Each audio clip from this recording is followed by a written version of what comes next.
গোপাল শুধু আমার গোপাল অন্তরে আমি ভগবান শ্রীকৃষ্ণচন্দ্র মায়ের এই অন্তরের কথা শ্রবণ করে মনে মনে বলছি মা গো আমি যে এই জগতে কারো পিতা কারো পুত্র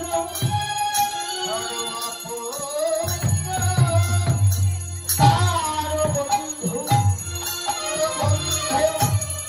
যে ভক্ত যেমন করে আমার ভজন করে সেই ভক্তের কাছে পড়ে যাই